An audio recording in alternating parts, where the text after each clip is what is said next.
पंजाब केसरी में आप सबका स्वागत है। मैं हूं चंद्रशेखर धरनी। इस वक्त संविधान के जानकार तथा हरियाणा विधानसभा के पूर्व स्पेशल सेक्रेटरी, अगर कहा जाए पंजाब विधानसभा में एडवाइज़र रहे हैं तो गलत नहीं होगा, राम नारायण यादव हमारे साथ मौजूद हैं। यादव साहब से इसलिए आज बात करनी बनती है क्योंकि जो अविश्वास प्रस्ताव लाए जाते हैं उनका आधार क्या होता है। दूसरी अहम बात यह है कि अविश्वास प्रस्ताव ऐसी स्थिति में लाना जब सरकार के पास पूर्णतः बहुमत हो, जेजेपी गठबंधन में है, मनोहर सरकार के और निर्दलीय उनके साथ हैं। इन स्थितियों में कितना औचित्य है, क्या सदन का समय बेकार नहीं होता, इन सब मुद्दों पर जानकारी लेंगे यादव साहब से। यादव साहब स्वागत है पंजाब केसरी में। धन्यवाद जी। यादव साहब, जिस प्रकार से मनोहर सरकार पार्ट 1 और पार्ट 2 में कितने का विश्वास प्रस्ताव आज तक आए, आपके पास क्या इसकी जानकारी है? देखिए, जहाँ तक पार्ट 1 और पार्ट 2 की बात है तो ये दूसरा अविश्वास प्रस्ताव है। तो पहला एक कॉन्फिडेंस मोशन भी था और ये नो कॉन्फिडेंस मोशन आया हुआ है, और इससे पहले भी एक 10 मार्च को एक नो कॉन्फिडेंस मोशन इस टेन्योर में आया था। दूसरा नो कॉन्फिडेंस मोशन है। ये अविश्वास प्रस्ताव ऐसी स्थिति में लाना कि सरकार के पास अपना गणित 40-41 का हो, जेजेपी गठबंधन में 10 हो, निर्दलीय 7-8 उनके साथ हों, सरकार तो 44 या 46 की आंकड़ा चाहिए सरकार चलाने के लिए।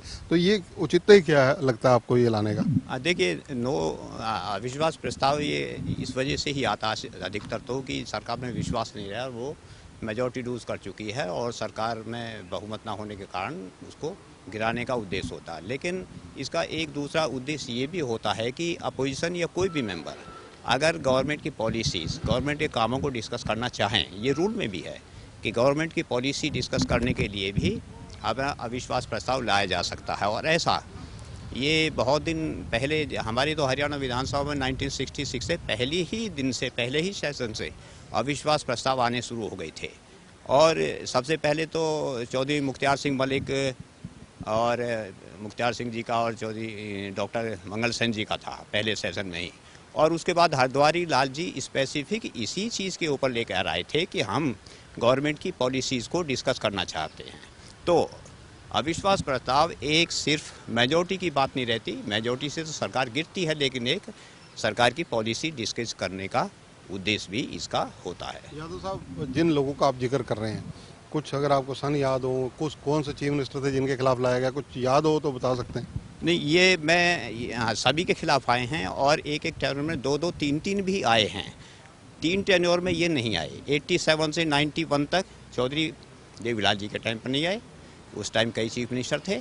इसके बाद चौधरी भूपेंद्र सिंह हुड्डा जी के पहली टेन्योर में नहीं आए, और बाद में मनोहर लाल जी खट्टर जी की पहली टेन्योर में कोई अविश्वास प्रस्ताव नहीं आया। बाकी सभी में आते रहे हैं, और ये जैसा कि स्पीकर साहब एडमिट कर लेते हैं उसके बाद वो टाइम फिक्स करते हैं। टाइम फिक्स जो होता है वो फ्लेक्सिबल होता है, तकरीबन वो 2 या 3 घंटे का टाइम फिक्स करते हैं, और ऐसा होता भी आया हुआ है। लेकिन जो विधानसभा में डिस्कशन कॉन्फिडेंस और नो कॉन्फिडेंस मोशन पर हुई हैं वो 25 मिनट से लेके, यानी कि एक मोशन पर 25 मिनट से लेके और 7 और 8 घंटे तक की बहस हुई है हमारी विधानसभा में। और लेकिन अभी तक किसी में सरकार अविश्वास प्रस्ताव में गिरी नहीं है। आज तक के अतीत में देखा जाए, हरियाणा गठन 1 नवंबर 1966 को हुआ था, तब से आज तक किसी की सरकार अविश्वास पर नहीं गिरी। हाँ, अविश्वास पर नहीं गिरी, लेकिन ऐसे है कि हमारी और कई डिवाइसेस हैं जिनके ऊपर अगर सरकार की गिनती कम रह जाती है तो वो मॉरली नहीं, वो बाउंड हो जाती है इस्तीफा देने के लिए। और ऐसा हमारी दूसरी विधानसभा में हुआ भी है, जब चौधरी 1999 में बंसी लाल का एग्जाम्पल मेरे दिमाग में आ रहा है, जब उनको सदन में विश्वास मत हासिल करना था, लेकिन कर नहीं पाए थे। नहीं, वो उसमें वो गिरी तो नहीं ना सरकार, उससे पहले वो इस्तीफा दे गए थे। मैं उन्हीं चीज़ों के लिए बता रहा हूँ कि जहाँ सरकार गिरी है, गिरी किसी में भी अभी तक नहीं है, चाहे तो उसमें पहले इस्तीफा दे दिया है या कॉन्फिडेंस मोशन गेन कर लिया है, जैसे चौधरी बंसी लाल जी ने पहले गेन कर लिया था, दूसरी में इस्तीफा दे दिया था, और तीसरे में उसी टेन्योर में ही चौधरी ओम प्रकाश चौटाला ने कॉन्फिडेंस मोशन में ही गेन कर लिया था।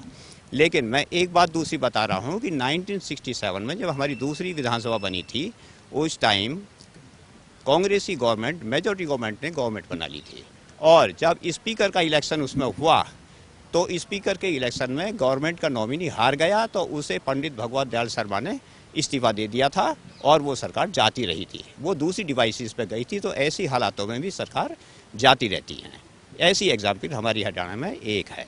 तो कांग्रेस जो ये अविश्वास प्रस्ताव लेकर आई, इसके पीछे मंशा आपको क्या नजर आ रही है? देखिए, इसमें ये मैं कहता हूँ कि ये एक हमारी, मैं तो पार्लियामेंट्री सिस्टम के हिसाब से कहता हूँ कि ये हमारी डिवाइस है, ये पब्लिक इंटरेस्ट की, स्टेट के इंटरेस्ट की इश्यू डिस्कस करने के लिए। और मुझे उम्मीद है कि पहले की तरह भी होती आई हैं और अभी भी इसमें पॉजिटिव बहस होंगी, जनता के मुद्दे उठेंगे और जनता की भलाई के मुद्दे उठेंगे। उसी के हिसाब से फिर बाद में वोटिंग होगी और वोटिंग होने के बाद में वो डिसाइड हो जाएगा। डिसाइड तो ये क्लियर है कि बीजेपी की 41 है, जेजेपी की 10 है और 30 आईएनसी की हैं, बाकी 7 इंडिपेंडेंट है और एक आईएनएलडी के और कांडा साहब का है। तो मेजॉरिटी हासिल करने में तो कोई बात नहीं, लेकिन हम उम्मीद करते हैं और हरियाणा की जनता भी उम्मीद करती है कि इसमें पॉजिटिव, अच्छे जनता के हित के, प्रदेश के हित की बहस होगी। अगर पॉलिसी भी कोई डिस्कस करना चाहे तो उन्हें अच्छे मन से और जनता के हित के देखते हुए बहस होगी और उस पर ऐसा डिसीजन आएगा। और इससे पहले मैं आपको ये भी बता दूं कि जो मूवर होता है, इसमें मूवर को राइट होता है कि वो मूव करता है और बोलता है, और सबसे बाद में चीफ मिनिस्टर साहब को, या वो नहीं है तो उनके बिहाफ पर गवर्नमेंट को रिप्लाई देने का हक है। और उसके बाद में स्पीकर साहब इसको डिसाइड करते हैं, क्वेश्चन पुट करके मेजोरिटी के हिसाब से। सत्ता पक्ष के विधायकों से मेरी बात हुई है, वो ये कह रहे हैं कि ये कांग्रेस समय बेकार कर रही है। नहीं, ये समय, ये पॉलिटिकल बात है, लेकिन मैं संसदीय प्रणाली के हिसाब से कहता हूँ, जैसे पहले भी आपको बताई है, अगर इसमें पॉजिटिव बहस होती है, अच्छे विचारों सामने आते हैं, जनता की भलाई के काम आते हैं, तो ऐसा नहीं है कि अगर सरकार की क्रिटिसिज्म होता है तो सरकार उससे सचेत भी होती है। और सरकार अगर कोई गलती होती है सरकार की, अगर कहीं कमी रह जाती है काम करने में, तो उसमें सुधार करने का सरकार को मौका मिलता है। अगर ऐसा कहीं होता है तो ये ऐसा पॉलिटिकल बात है, लेकिन संसदीय प्रणाली में इसको ऐसा नहीं कहा जा सकता कि समय वेस्ट करने की। इस मुद्दे पर आप कुछ और कहना चाहते हो पंजाब केसरी के दर्शकों को? देखिए, मैं तो यही कहना चाहता हूँ कि जैसे हमारी संसदीय प्रणाली बड़ी यूनिक है, तो इसमें जो भी मेंबर बोलें वो संसदीय प्रथाओं को देखते हुए, एटिकेट्स को देखते हुए अपने टाइम का जनता के हित में सही इस्तेमाल करें और सही मुद्दे सरकार के सामने लाएं। अगर सरकार की कोई कमी दिखाई देती है तो उन्हीं को वो हाईलाइट करें और उसी दायरे में रहते हुए सरकार को सचेत करें और सरकार को आगाह करें, जिससे कि सरकार अपना जवाब भी दे और सरकार में अगर कोई कमी किसी काम में रह गई है तो सुधार करने का सरकार को मौका मिले। अभी हमारे पास समय है इस टेन्योर में, तो अच्छे काम करने के लिए मौके अभी काफ़ी हैं हमारे पास। धन्यवाद। तो ये है रामनारायण यादव जी, जिन्होंने विस्तार से चर्चा की। कैमरामैन संजय सिंह के साथ चंद्रशेखर धरनी, पंजाब केसरी टीवी, चंडीगढ़। हमसे जुड़े रहने के लिए हमारे YouTube चैनल को सब्सक्राइब करें और नई वीडियो की नोटिफिकेशन के लिए बेल आइकॉन को दबाएं। अगर आप ये वीडियो Facebook पर देख रहे हैं तो लाइक जरूर करें और ज्यादा से ज्यादा शेयर करें। धन्यवाद।